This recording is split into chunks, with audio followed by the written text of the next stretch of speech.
Sec, ito pong MRT-7, Opo. kailan po talaga ito magsisimula at kumusta po yung common station na iyan? Opo, unahin po natin yung MRT-7, Manong Ted. Ito po, we're very confident po by second quarter of 2027, yung 12 stations po, no, mula Sacred Heart hanggang North Avenue, operations na po yan, kumbaga revenue operations, commercial operations na po yan by second quarter of 2027. As of now po, yung overall progress ng 12 stasyon na yan ay pumapalo na po tayo ng mga 87%. Pero yung mga 7 stasyon mula I think Tandansora, pababa hanggang dun sa 7 station hanggang 12 stations po yata yun, ay mga 95% na po yan. Tapos yung mga bagon natin dyan, 100% na po. So meron tayong 38 train cars and 108 bagon po yata. Pati yung AFCS po yan, 100% na po yan. So talaga pong makakaasa po tayo, no? The latest is sa second quarter of 2027 at masasakyan na po yan ng mga ating mga pasahero itong MRT-7 natin. Pagdating naman po sa common station natin, Manong Ted, kung maalala nyo po, last year po ay terminate natin yung kontrata ng BF Corporation kasi talaga pong na-delay na rin sila sa proyekto.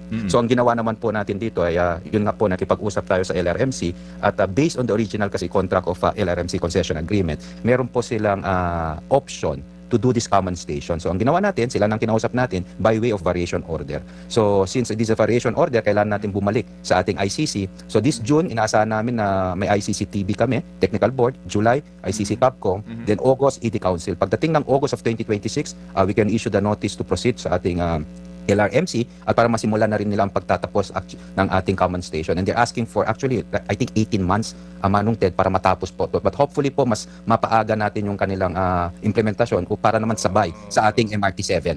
So, Andali lang sir, pakiklaro po yung ICC, baka sabihin nila sa dahig yun. hindi po, investment, ano po yun, coordination committee po. Yes, Opo, okay. ng technical board. At saka, ito po baka itong mga nakikinig ng mga Hindi po. DDS ay I'm sorry, mag-react I'm dito sorry. kasi baka sabihin nila pati dito sa MRT-7 may ICC rin. Okay. Sorry po. So, Sec Banoy, yun po. Sec, ang sinasabi po ninyo, may mga variation po na naman, may mga renegotiation na naman po, may mga panibagong kontrata. Nangangahulugan yung 18 months na yan ang hinihingi ng itong bagong mabibigyan ng kontrata ng LRMC para maglubusang matapos yung common station. Nangangahulugan ba na yung sinasabi nyo na operasyon ng MRT-7 by second quarter of next year ay hanggang dyan lang sa Quezon Circle? Hanggang North Avenue po. Hanggang Yes, North kaya nga. Avenue pa rin po yung MRT-7. Pero po kasi ang konsepto po kasi dapat ng common station. Doon po yung convergence ng ating tatlong linya po, no, na existing. Ito po yung MRT-7, MRT-3 at saka Line 1. Then hopefully pagtapos na yung subway kasama din po dyan. So ang mangyayari po ngayon, kapag once operated na yung operational na po yung ating MRT-7 hanggang North Avenue, at kung gusto niya pong tatawid sana po sa ating sinasabing MRT-3 at LRT-1, yung trend po hindi lang po makakapasok, no, kasi yung inaayos pa yung common station natin. Pero pwede naman siya po na I think dadaan siya sa may Trinoma para lang makapunta sa MRT-3 or LRT-1. So sinusubukan pa rin namin po with the LRMC po, no, na sana masabay natin ng 2027 just in time also the operation of MRT-7. Okay. Pero based on the implementation period po kasi nila, parang matatapos po ng first quarter of 2028 yung 18 months if we compute it once they have the NTP by August of 2026. Kung wala na hong aberya. So yung stasyon sa North Avenue, di ba ho sa may circle din yan? Hindi po sa may North Avenue, di ba? yung North Avenue, yung may circle? Trinoma po. Sa may Kaya nga. Trinoma po. Sa dulo ng Trinoma lang. Opo, sa Trinoma, yung alam niyo po yung Yes, Trinoma natin, oo, doon po oo. yun. Doon po yung common station po. Kaya nga, pero hihinto doon, papa.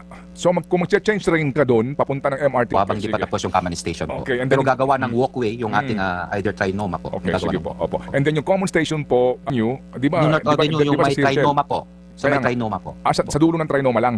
Opo, sa Trinoma, yung alam niyo po yung Yes, Trinoma yes, natin, oo, doon po oo. yun. Doon po yung common station po. Kaya nga, pero hihinto doon, papa. So kung mag-change train ka doon, papunta ng MRT-3, bababa ka muna. Kung pupunta ka ng Opo. LRT-1, baba ka rin muna, lakad ka muna. In the meantime po, Okay, habang di pa sige. tapos yung common station po. Okay, and Pero then- gagawa ng walkway yung ating either Trinoma po. Okay, Yung gagawa sige ng- po. Opo. And then yung common station po, hopefully, second quarter. So tama yun, after election ng 2028. Hindi po. First quarter lang 2028 based on their implementation period of 18 or 19 months Okay, kapag sige. nabigay natin yung NTP Alright. ng August of 2026 po.